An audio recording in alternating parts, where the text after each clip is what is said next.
Hi everyone! So welcome to week 3 of Upward Bound's art lessons. I am so excited to see you guys still here. I guess, well, not really, I'm looking at my phone, but still. This week is actually a little bit of a mile marker for us because after you guys have finished this, you guys will be over halfway done with Upward Bound. Isn't that kind of crazy? So just in case you guys need the reminder, I'm Hannah and I'm going to be introducing the lesson for this week. So before I start talking about what we'll be doing this week, I wanted to give you guys a visual journal prompt. So go ahead and grab those little suckers and I'll start talking some more. So for today's prompt, I want to kind of go along with our theme that we've been talking about with growth. Brianna talked to you guys a little bit about it last week, and I'm going to talk to you guys about it again today. But I always feel like growth, when we talk about it, is this very introspective, like, how do I grow kind of thing. And I think for this week, I kind of want to look at an observational point of view outwardly, like what around us has changed recently. So that's the prompt. Get out a nice little pencil, pen, markers, colored pencils, paints, clay. You can't really fit that in a journal, but you can try.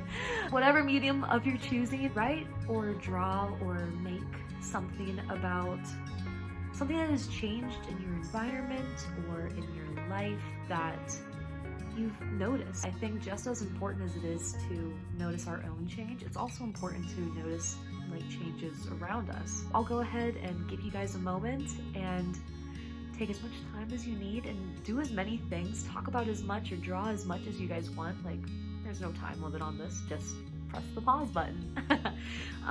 And we'll be right back.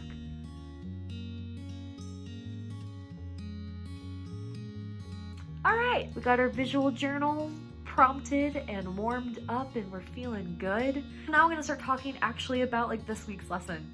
Yay. So this week we are going to be doing weaving, which is so exciting to me. That's one of my favorite mediums to work in. But just in case this is a foreign word to you guys, so weaving is defined as the craft of intertwining threads to make fabric.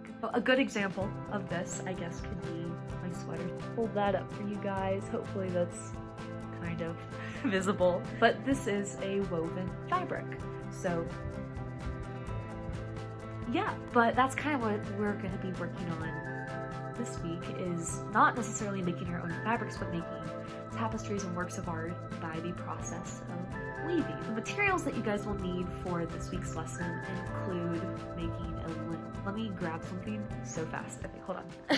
So this is an example of a loom. So this is something I have from one of my courses I took earlier this lifetime. And this is actually made from, I guess, like the starts of a picture frame. This is what I used to make my weavings for this class that I took, and this is technically called a loom.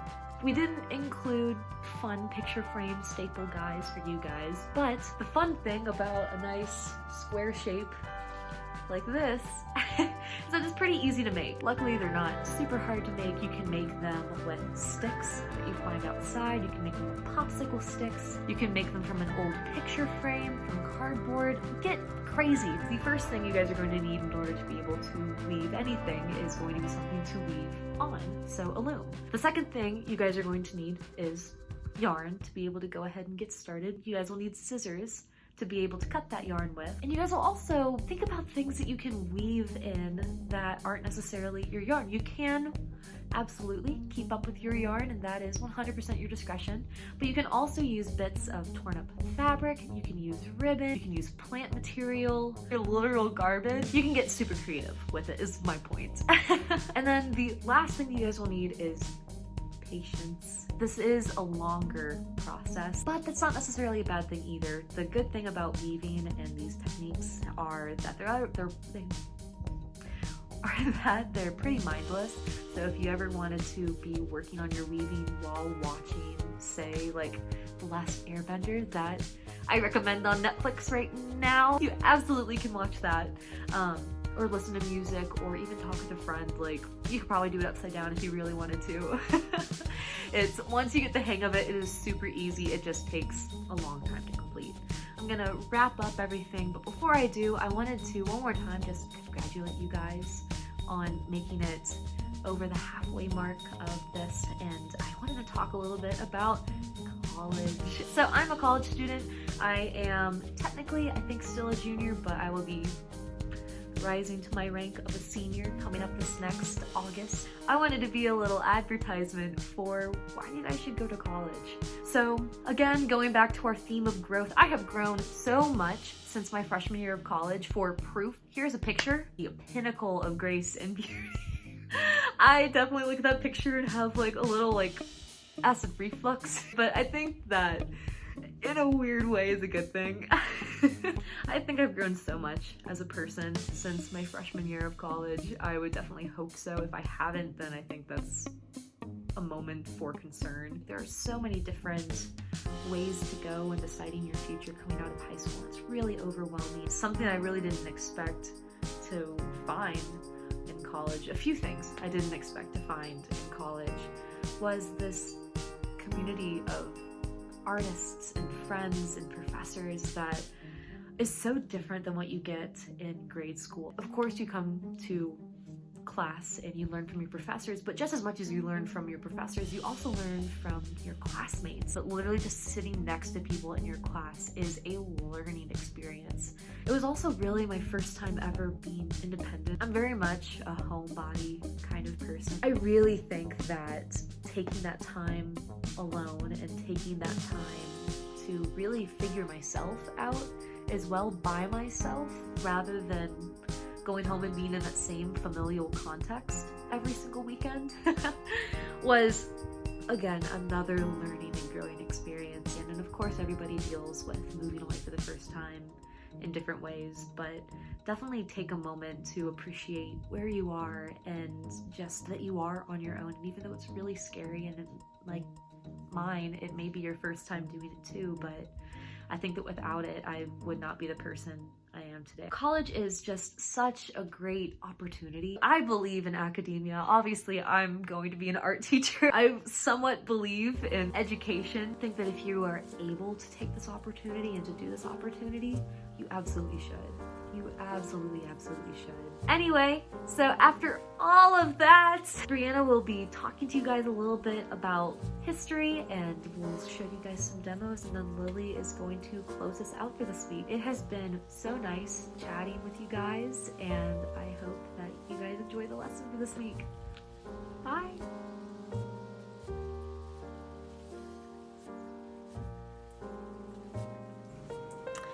Hey guys, it's Brianna again here, and today I'm gonna share a little bit about the history of weaving and where it originates from, and just share a little bit more about what it is, and hopefully provide you with just a little bit more insight into the artistic practice of weaving. So weaving is one of the earliest techniques of textile art, and textile art actually is one of the earliest forms of art in human civilization, which is pretty cool when you think about it. So basically, weaving is a process used to create fabric by interlacing two threads. Well, basically two threads, but you can use as many threads as you need. But and these two threads are the warp thread and the weft thread. And I'll get back to this in just a second. But weaving requires a loom, and all of the earliest types of looms were operated by hand until we got a little bit more technical and advanced in technology. But yeah, so a loom is a metal or a wooden frame used to hold the warp threads together. So the warp threads, coming back to the warp and the weft threads, the warp threads are stretched tightly on the frame, basically the loom, and they run vertically up and down. So I like to think of it as the warp threads are kind of like a bone structure for your weaving, and the weft threads then will run horizontally over and under the warp threads, and the interlacing of the warp and the weft threads create the weaving, if you are following. It's pretty cool. So humans have known about weaving since the Paleolithic era, And woven fabric fragments have been composed of natural fibers like linen and wool and have been found in places as diverse as Egypt, Peru, China, Turkey, and Native American culture. So, I mean, all over the place. And it's also really interesting just because the practice of weaving itself has kind of been ingrained in human nature, just because the process of weaving not only has been served as an art form and has, evolved into like fashion industry, etc. But it's also just been implemented in the underlying principles that were applied in the creation of everyday necessities. So weaving really started out as a form of creating things that people used in everyday life, like blankets, weaving baskets, or even weaving different things to make shelters, if you think about it. So and the art of weaving was slowly perfected and refined over thousands of years, which has led to this artistic practice of weaving today. Alright, so Edmund Cartwright designed the first mechanical loom in 1785, and this is a main reason for why weaving became such an industrial process. Basically, the mechanical looms allowed for larger pieces of fabric to be made more quickly and helped usher in the Industrial Revolution and the production of woven goods in factories, which evolved into fashion industry. Alright, so I'm also going to share with you guys a couple different techniques. There are a plethora of weaving techniques and patterns you can follow to create weavings, but just for today, I'm going to share with you two simple techniques that people use when creating weavings. So the first one is the plain weave, which I'm sure everybody is pretty familiar with. It's just the over and under technique, so you're taking your warp thread and you are weaving it over and under your weft. Oh, sorry, I messed up. You're taking your weft thread and you're weaving it over and under your warp thread on the loom, if you're following. All right, so plain weave, over and under. Pretty simple. Over and under. You follow that same pattern. And another technique is called the twill weave. And so this is pretty cool because it does create a diagonal pattern.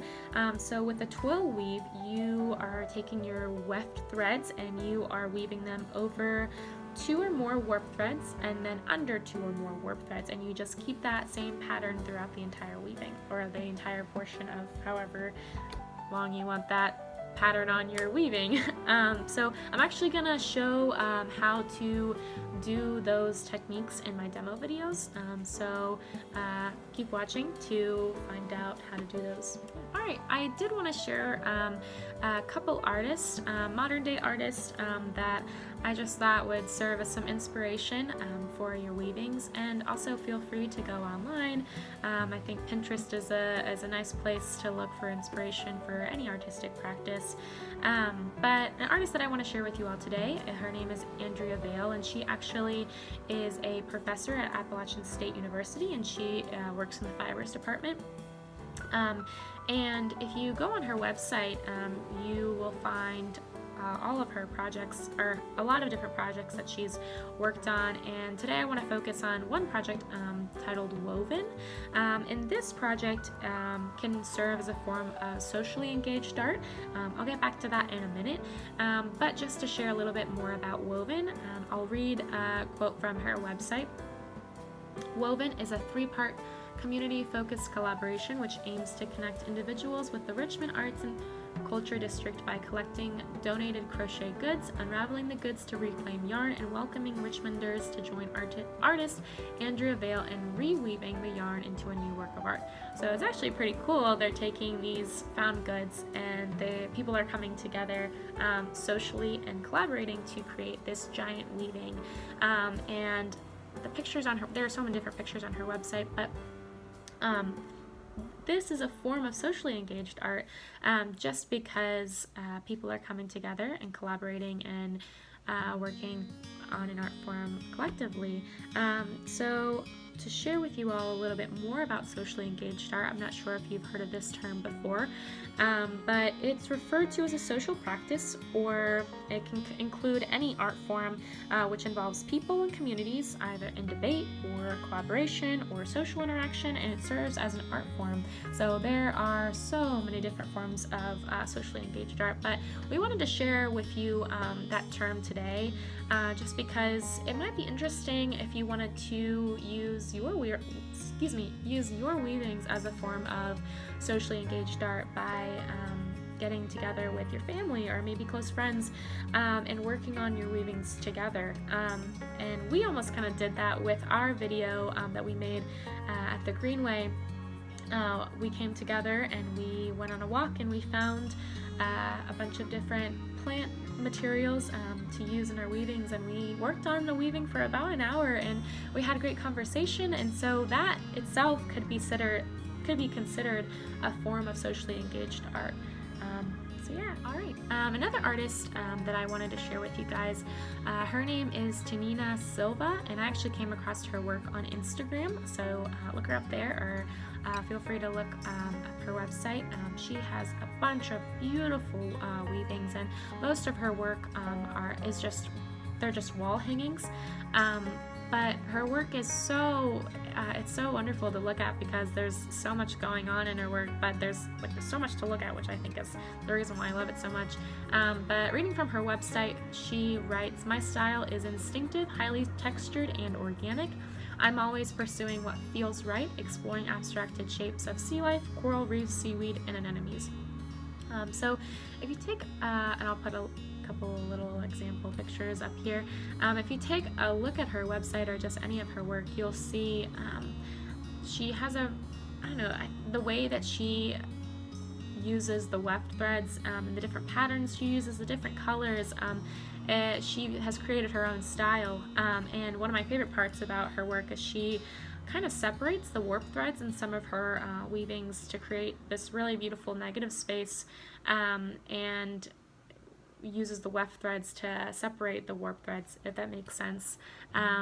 Yeah, so I hope that her work could serve as some more inspiration for y'all's weavings too. Alrighty, well, that's about all that I have to share with you guys as far as history of weaving, and there is so much more that we could go into with the history of weaving there, and the different cultures, different countries and backgrounds, and there's so much that we could discuss, but I hope that I was able to show you just a little bit more about weaving than you already knew. And I hope that some of the examples that I showed with you could serve as some inspiration for your weavings that you create today. I wish you guys the best of luck, and get creative. Bye!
again, everyone.